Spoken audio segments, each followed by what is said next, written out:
Jai Shri Sham everyone, welcome to class 12 grooming education. This is Sakshi Dua is going to assist you today for giving the information regarding the important topics of every chapter in economics for class 12. तो आइए बेटा without wasting any time बात करते हैं अपने topic की important topics of economics compartment exam.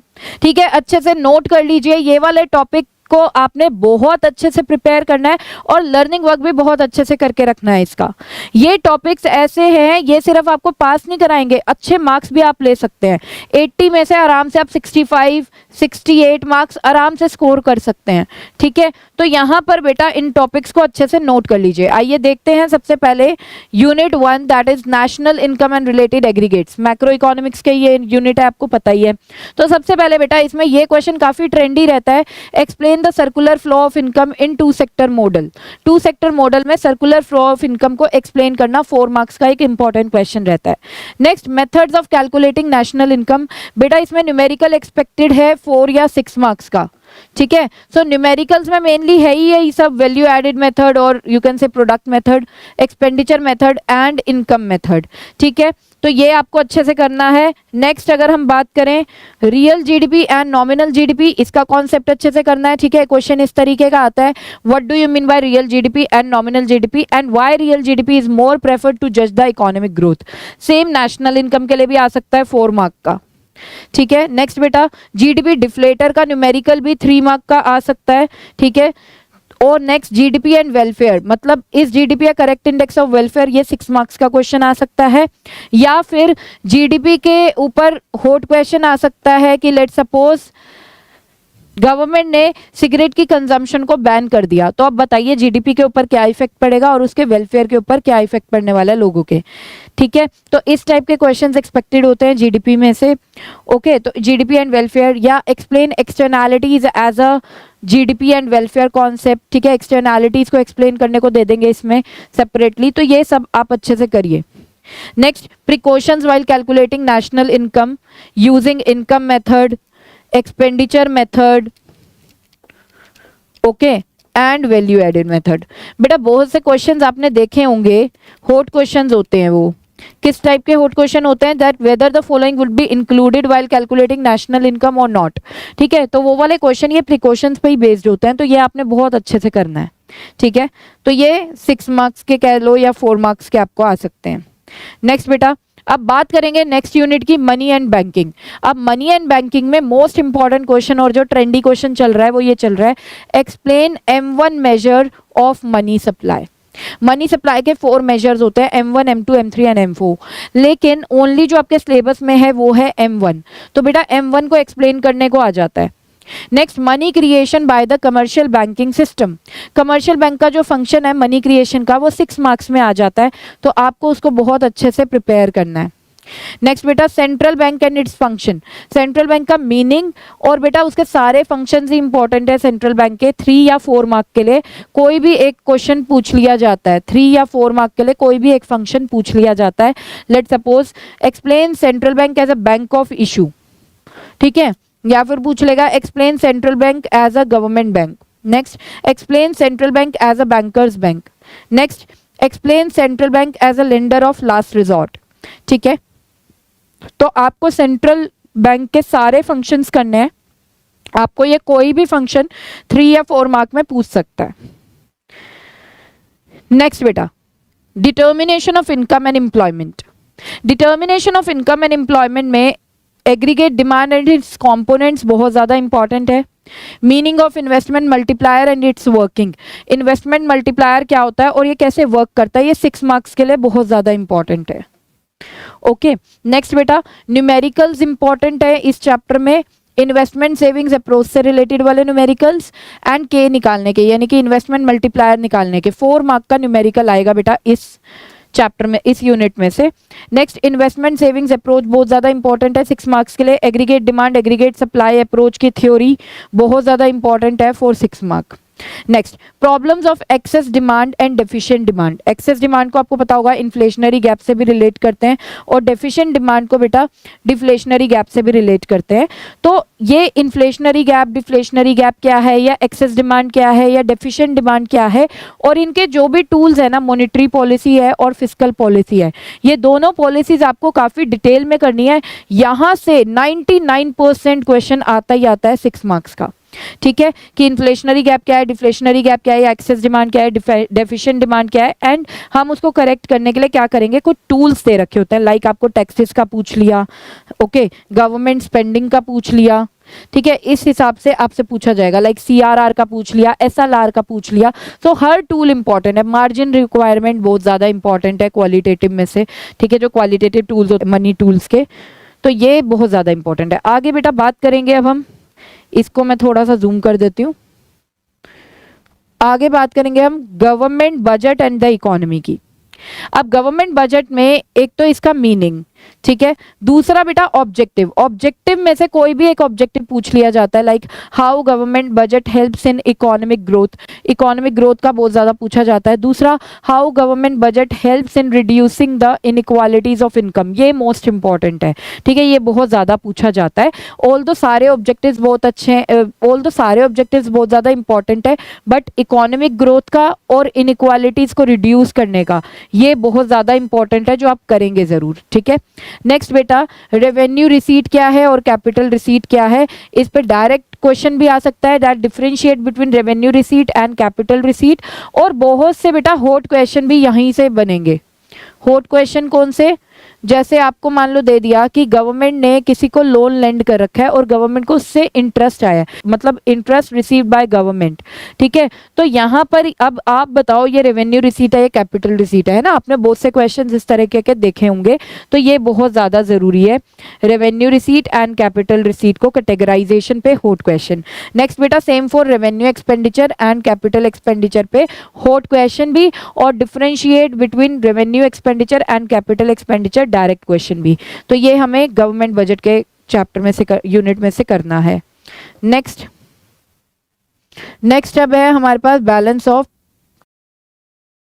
Payments. ठीक है, बैलेंस ऑफ पेमेंट्स में से आपको क्या करना है बेटा, देखिए बैलेंस ऑफ पेमेंट्स अकाउंट का मीनिंग, दूसरा कंपोनेंट्स क्या है इसके। ठीक है, कंपोनेंट्स बहुत जरूरी है, क्योंकि जहां आपने कंपोनेंट्स को समझ लिया ना, मतलब आपने पूरी यूनिट, इसकी हाफ यूनिट जो बैलेंस ऑफ पेमेंट्स अकाउंट से रिलेटेड है वो तो पूरी समझ ही ली। ठीक है, नेक्स्ट बेटा, concept of current account surplus. Current account surplus and current account deficit भी कर लेना, ये बहुत ज्यादा पूछा जाता है कि ये होता क्या है। ठीक है, बैलेंस ऑफ पेमेंट में। नेक्स्ट बेटा, autonomous transactions and accommodating transaction का डिफरेंस आपसे पूछा जाता है 3 या 4 मार्क में। ये भी 3 मार्क में पूछा जाता है, करंट अकाउंट सरप्लस या डेफिसिट, और ये ऑटोनॉमस एंड अकोमोडेटिंग ट्रांजैक्शन का डिफरेंस भी 3 या 4 मार्क में पूछ लिया जाएगा। ठीक है, और बेटा हॉट क्वेश्चन एक्सपेक्टेड होते हैं बहुत ज्यादा बीओपी के यूनिट से। हॉट क्वेश्चन कैसे, जैसे मान लो आपसे ये बोला जा रहा है इंपोर्ट की है मशीनरी, अब बताओ बीओपी के कौन से साइड पे रिकॉर्ड होगी और कौन से अकाउंट में रिकॉर्ड होगी। ठीक है, मतलब करंट अकाउंट में होगी या कैपिटल अकाउंट में होगी, और कौन से साइड पे होगी, डेबिट साइड पे या क्रेडिट साइड पे। तो ऐसे बहुत से क्वेश्चंस इंपॉर्टेंट हैं। ठीक है, ये करने हैं आपको। नेक्स्ट बेटा, determination of foreign exchange rate in a free market. Foreign exchange rate को कैसे डिटरमिन किया जाता है, and the hot questions on foreign exchange rate. Let suppose import duty on gold decreases, तो इसका इफेक्ट फॉरेन एक्सचेंज रेट पे क्या पड़ने वाला है। या बहुत से इंडियंस फॉरेन ट्रिप मार रहे हैं आजकल, तो इसका इफेक्ट फॉरेन एक्सचेंज रेट पे क्या पड़ने वाला है। तो इस तरीके का कुछ क्वेश्चंस बेटा इंपॉर्टेंट है, हॉट क्वेश्चंस इसमें। ठीक है, मैक्रो इकोनॉमिक्स बच्चों को मुझे नहीं पता क्यों इतनी डिफिकल्ट लगती है, जबकि बेटा ये है नहीं, अगर एक्सपर्ट गाइडेंस मिल जाए तो ये इतनी डिफिकल्ट चीज नहीं है। आप मैक्रो इकोनॉमिक्स के हॉट क्वेश्चन भी प्रिडिक्ट कर सकते हो, जैसे मैंने आपको अभी बताया, और इंपॉर्टेंट क्वेश्चन भी कुछ गिने चुने यही क्वेश्चंस है। तो बस इन पे फोकस रखो, इनको प्रिपेयर कर लो, डेफिनेटली अच्छा स्कोर ले आओगे इकोनॉमिक्स में। नेक्स्ट बेटा, यहां पर मैं आपको यह भी बता दूं कि हमने unit wise weightage and chapters, कौन से चैप्टर पहले करने चाहिए आपको, कौन से चैप्टर बाद में, वो वीडियो भी हमने बना दिया है, चैनल पे अपलोडेड है, आप जाकर देख सकते, लिंक भी डिस्क्रिप्शन में है। ठीक है, तो आइए बेटा नेक्स्ट अब हम देखेंगे इंडियन इकोनॉमिक डेवलपमेंट को। अब इंडियन इकोनॉमिक डेवलपमेंट को देखने के लिए आप देखिए इसमें क्या क्या है। सबसे पहले चैप्टर 1 देखते हैं, Indian economy on the eve of independence. इस चैप्टर में बेटा ऑलमोस्ट सब कुछ ही करना है, कुछ भी ऐसा नहीं है जो हम छोड़ सकते हैं, क्योंकि everything is important. Causes of India's agriculture sector during the colonial period, ठीक है, क्या कॉजेज थे इंडिया के एग्रीकल्चर सेक्टर के स्टेग्नेशन के, causes of stagnation, sorry stagnation of India's agriculture sector during the colonial rule. तो ये बेटा 6 मार्क्स के लिए। Next, state of India's industrial sector, India के इंडस्ट्रियल सेक्टर की क्या स्टेट थी, ये भी 6 मार्क्स के लिए।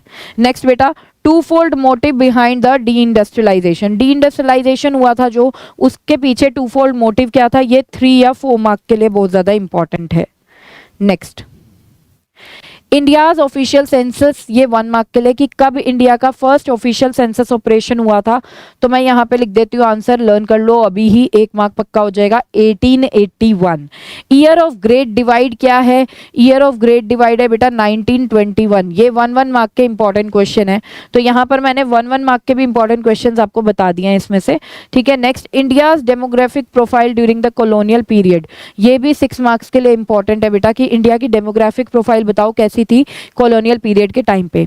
Next, positive contributions made by Britishers, Britishers ने क्या पॉजिटिव कॉन्ट्रीब्यूशंस किए थे इंडिया में ड्यूरिंग द कॉलोनियल रूल, ये 6 मार्क्स के लिए मोस्ट इंपॉर्टेंट क्वेश्चन रहता है।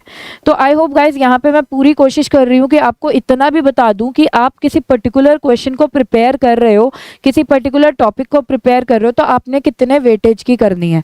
तो मैं अपनी तरफ से बेस्ट दे रही हूँ, लेकिन मैं चाहती हूँ कुछ इनपुट आपकी तरफ से भी।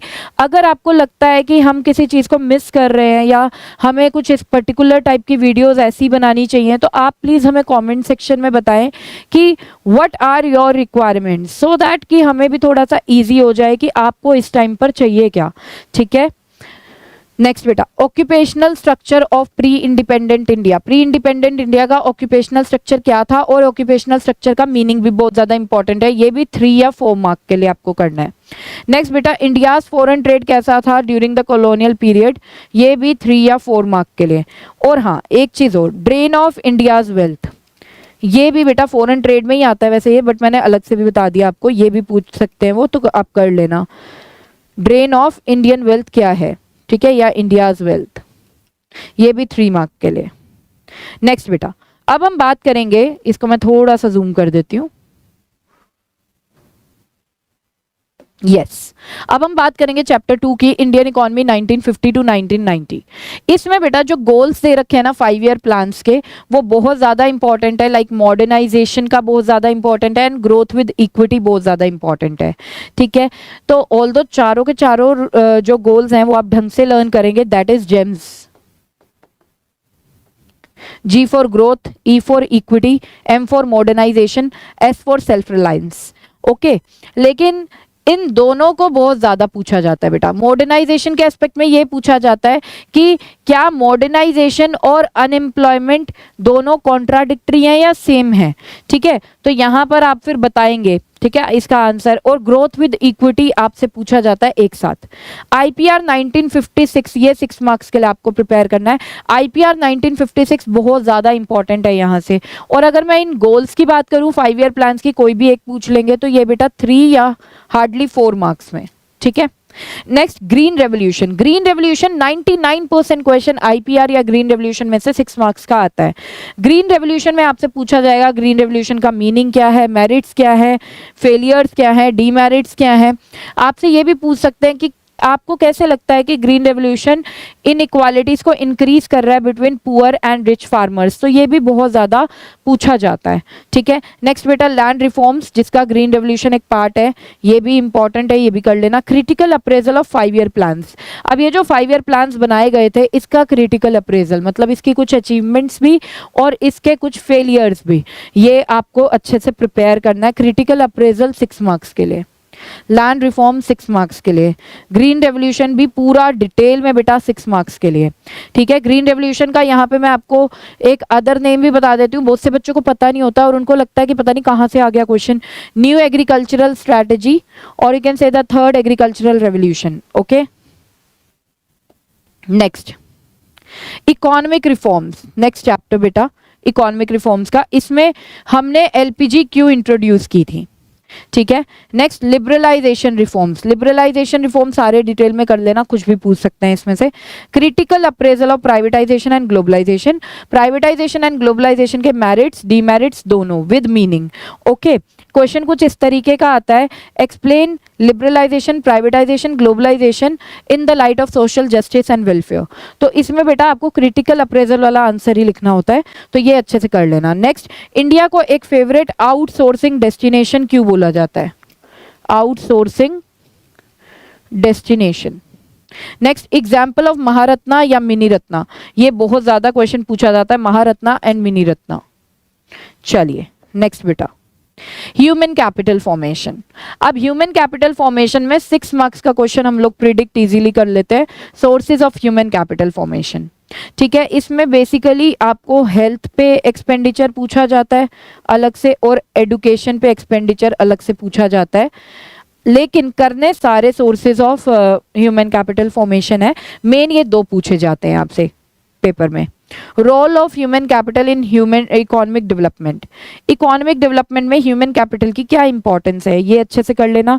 Human capital versus development, human capital और ह्यूमन डेवलपमेंट में क्या डिफरेंस होता है, तो ये मोस्ट इंपॉर्टेंट टॉपिक्स है बेटा। Next, rural development. अब रूरल डेवलपमेंट में गोल्डन रेवोल्यूशन बहुत इंपॉर्टेंट है। जनरली कई बार क्वेश्चन इस तरीके का भी आ जाता है, that differentiate between green revolution and golden revolution. तो green revolution was related to increase in production of wheat and food grains, right, mainly rice and wheat, और ये थी बेटा हनी के लिए, और हॉर्टिकल्चरल क्रॉप्स की प्रोडक्शन बहुत तेजी से बढ़ गई थी गोल्डन रेवोल्यूशन में। बेसिकली 1991 से लेके 2003 का टाइम पीरियड गोल्डन रेवोल्यूशन था। नेक्स्ट, एग्रीकल्चरल डाइवर्सिफिकेशन क्या होता है और क्या नीड थी एग्रीकल्चरल डाइवर्सिफिकेशन करने की। नेक्स्ट, एग्रीकल्चरल मार्केटिंग क्या होता है, क्या प्रॉब्लम्स थी एग्रीकल्चरल मार्केटिंग से रिलेटेड, और गवर्नमेंट क्या स्टेप्स उठा रही है एग्रीकल्चरल मार्केटिंग की प्रॉब्लम को सॉर्ट आउट करने के लिए। देखो बेटा, जहां पर भी इकोनॉमिक्स में गवर्नमेंट आ जाए ना कि गवर्नमेंट क्या स्टेप्स उठा रही है, ये क्वेश्चन तो कोई भी हो वो इंपॉर्टेंट ही बन जाता है। Formal and informal sources of credit में डिफरेंस, ठीक है, फॉर्मल सोर्सेज ऑफ क्रेडिट और इनफॉर्मल सोर्सेज ऑफ क्रेडिट में डिफरेंस क्या है। Next is organic farming in detail, organic farming का meaning, merits and demerits. Next बेटा, एम्प्लॉयमेंट। अब एम्प्लॉयमेंट में वर्कफोर्स एंड लेबर फोर्स में 3 मार्क्स का डिफरेंस पूछ लिया जाता है। Formal and informal sector of employment में डिफरेंस 6 मार्क्स में।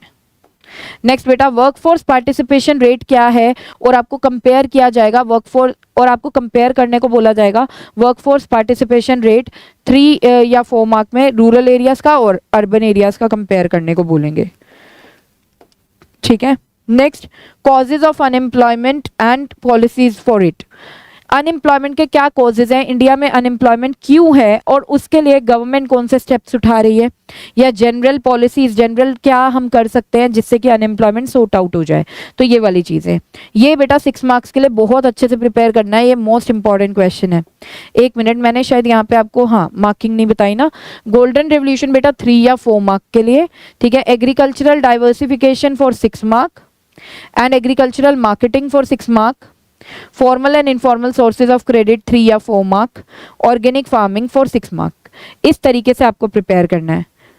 Human development, human capital formation में ये sources of human capital formation 6 mark के लिए, role of human capital in economic development 3 या 4 मार्क के लिए, and human capital versus human development 3 या 4 मार्क के लिए, ठीक है। तो इस तरीके से आपको प्रिपेयर करना है। नेक्स्ट बेटा, सस्टेनेबल इकोनॉमिक डेवलपमेंट। अब सस्टेनेबल इकोनॉमिक डेवलपमेंट में फंक्शंस ऑफ एनवायरनमेंट आपको अच्छे से प्रिपेयर करना है फॉर 4 मार्क। कोई भी एक फंक्शन पूछ लिया जाता है, ठीक है। नेक्स्ट, सस्टेनेबल डेवलपमेंट का मीनिंग और स्ट्रेटजीज क्या है टू अटेन सस्टेनेबल डेवलपमेंट, ये तो वेरी वेरी इंपॉर्टेंट। वैसे तो ये जितने भी टॉपिक्स मैं आपको बता रही हूँ ना बेटा, ये most most most important topics हैं, तो कुछ भी स्किप नहीं करना। ये वाले टॉपिक्स तो ऐसे करो कि हर चीज़ के नोट्स भी बना लो और उसे लर्न भी कर लो बहुत अच्छे से, ठीक है, और उसको प्रिपेयर करके रख दो। Short note on global warming, global warming के ऊपर शॉर्ट नोट भी आ सकता है। नेक्स्ट बेटा, लास्ट इंडियन इकोनॉमिक डेवलपमेंट का, that is unit 8 development experience of India. इसमें सबसे पहला क्वेश्चन ये बहुत ज्यादा इंपॉर्टेंट है, similarities in the developmental strategies of India, Pakistan and China. ये 3 या 4 मार्क में पूछ लिया जाता है, ठीक है। नेक्स्ट बेटा, डेवलपमेंटल स्ट्रैटेजीज ऑफ चाइना बहुत ज्यादा इंपॉर्टेंट है 6 मार्क्स के लिए। Like great leap forward campaign 3 marks में अलग से भी पूछ लिया जाता है। ग्रेट फ्लोरिटेरियन कल्चरल रेवोल्यूशन ये पूछ लिया जाता है अलग से, ठीक है। तो इन दोनों को तो बहुत अच्छे से करना है। बाकी इकोनॉमिक रिफॉर्म्स भी इसके डेवलपमेंटल स्ट्रैटेजीज में है, तो वो भी कर लेना। नेक्स्ट बेटा, comparison of these countries on the basis of human development experience indicators, human developmental indicators 6 marks में। इन तीनों कंट्रीज का comparison on the basis of human developmental indicators 6 marks के लिए इंपॉर्टेंट है। और इन तीनों कंट्रीज का comparison on the basis of demographic indicators, ये भी बहुत ज्यादा इंपॉर्टेंट है बेटा 6 मार्क्स में। डेमोग्राफिक पैरामीटर्स और यू कैन से इंडिकेटर्स, ठीक है। इस हिसाब से आपने इस चैप्टर को प्रिपेयर करना है। तो आई होप गाइस आपको कहीं ना कहीं आइडिया लगा होगा कि आपको कैसे चैप्टर्स में कौन से इंपॉर्टेंट क्वेश्चंस करने हैं। तो यहाँ पर मुझे लगता है कि ये वीडियो आपको काफ़ी इन्फॉर्मेटिव लगी होगी। अगर आपको भी सेम लग रहा है तो प्लीज़ हमारी वीडियो को लाइक कर दीजिए एंड सब्सक्राइब कर लीजिए चैनल को, अगर आपने अभी तक सब्सक्राइब नहीं किया है।